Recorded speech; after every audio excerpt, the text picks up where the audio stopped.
আল্লাহ নবী বলে, ইহুদি আমাকে ডিস্টার্ব করো না, অপমান করো না, যাও, আমি তোমার 1 মাসের আগেই দিয়ে দিব।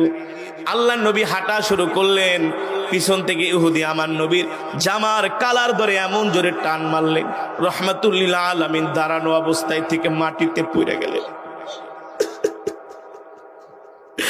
আল্লাহ নবী এত সুন্দর ছিলেন, নবীজির চেহারা মোবারকটা লাল হয়ে গেল। যেই জায়গার মধ্যে জামায় টান দিয়েছেন মনে হয় ওই জায়গায় রক্ত জমাট হয়ে গেছে। এই দৃশ্য দেখা কি হযরত ওমর কি দাঁড়ায় থাকতে পারে নাকি? হযরত ওমর তার তরবারিটা কোষ থেকে বের করে, খাপ থেকে বের করে ইহুদির গলায় ধরে বলে, ইহুদি এত বড় সাহস, আমার সামনে তুই আল্লাহর নবীর জামার কালারে হাত দিছস, আমি তোর কল্লা ফালায় দেব, আমি তোকে আর বাঁচায় রাখবো না, আমার হাত থেকে তোকে কেউ বাঁচাতে পারবে না, আমার সামনে আমার নবীকে অপমান করস। আরে আমার সামনে যদি আমার নবীকে অপমান করস, তাইলে আমি ওমর কালেমা পড়া মুসলমান হইয়া লাভ কি হলো? জানোস না কার বেটা তোর সামনে দাঁড়ানো? খাত্তাবের ছেলে তোর সামনে দাঁড়ানো, এত বড় সাহস তুই আমার নবীর গায়ে হাত দিছস। আল্লাহু আকবার। ইহুদির কল্লার মধ্যে তরবারি ধরে আছে, আল্লাহর নবী দূর থেকে তাকায়া দেখা আয়েশা উল্টা আল্লাহর নবী হযরত ওমরকে ধমক মারতেছে। সুবহানাল্লাহ। এ ওমর, সে হলো পাওনাদার, আমি হলাম দেনাদার। ইহুদি আমার মেহমান, তুমি তার গলায় তরবারি ধরছো, কে তোমাকে এত বড় সাহস দিয়েছে?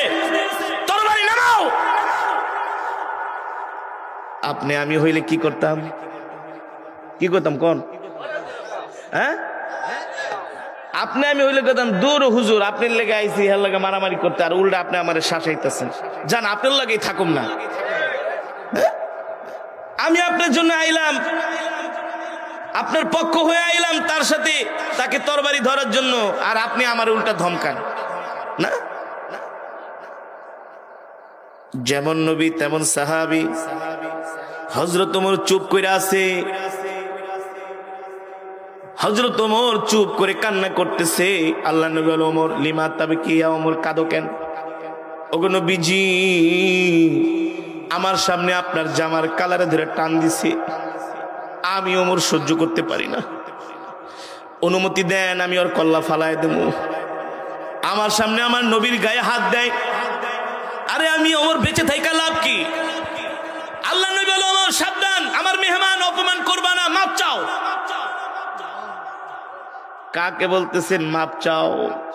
যাকে বলা হয় মিজাজে ওহী। আল্লাহু আকবার।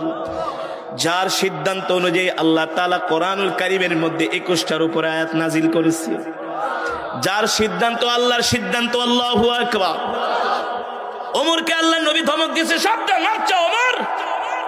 ওমর কান্না করে, নবীজি আমি সব সইতে পারি, আমার কলিজার টুকরা নবীকে অপমান করবে এটা আমি সইতে পারি না। ওমর তুমি কি আমাকে ভালোবাসো?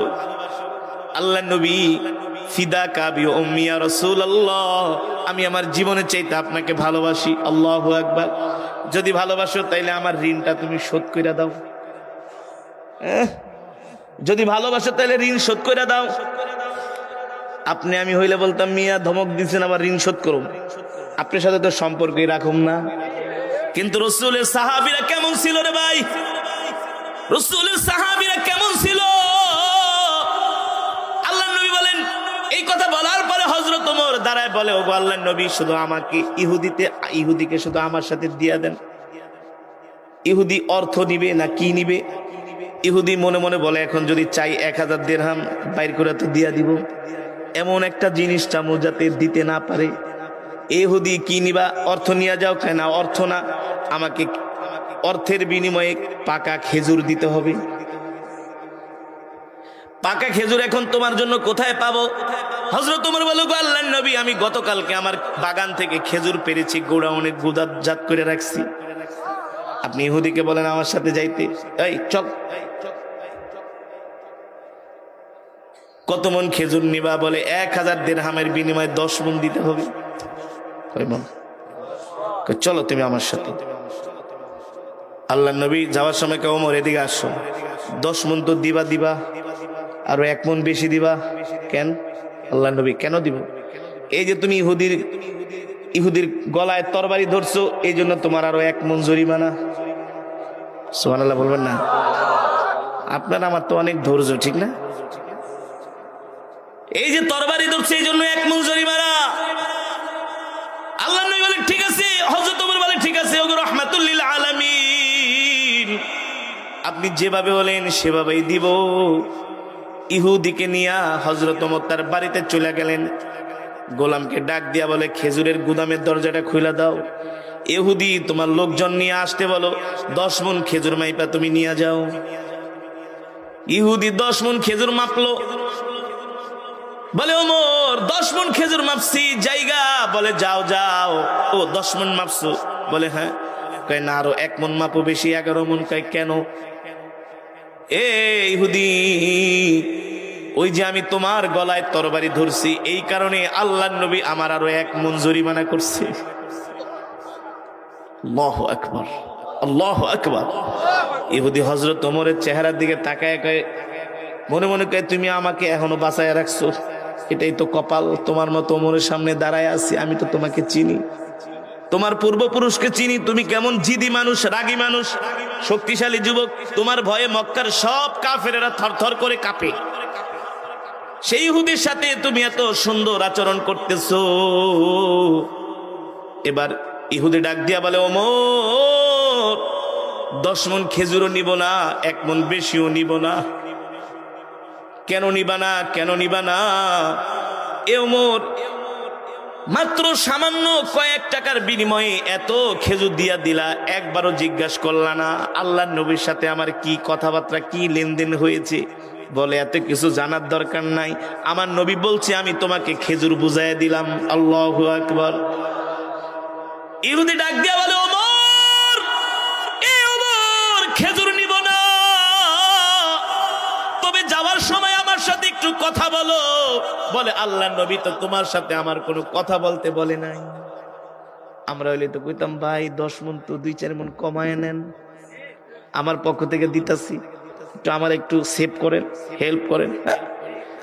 কেন তোমার সাথে কথা বলবো?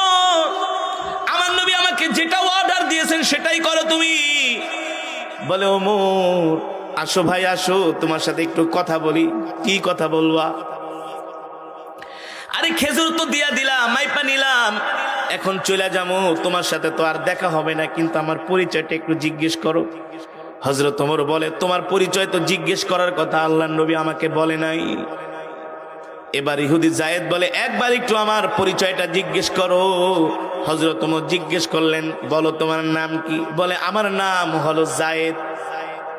হযরত ওমর ছিলেন বসা, দাঁড়ায় গেলেন, আরে তোমার নাম যায়েদ, তুমি কি সেই যায়েদ যে কিনা ইহুদিদের সবচেয়ে বড় আলেম, সবচেয়ে বড় পণ্ডিত, যিনি তাওরাত পুরাটা মুখস্থ করেছে? বলে হ্যাঁ। আরে তোমার নাম তো আমি আল্লাহর নবীর মুখে অনেকবার শুনছি, তুমি কি সেই যায়েদ? বলে হ্যাঁ।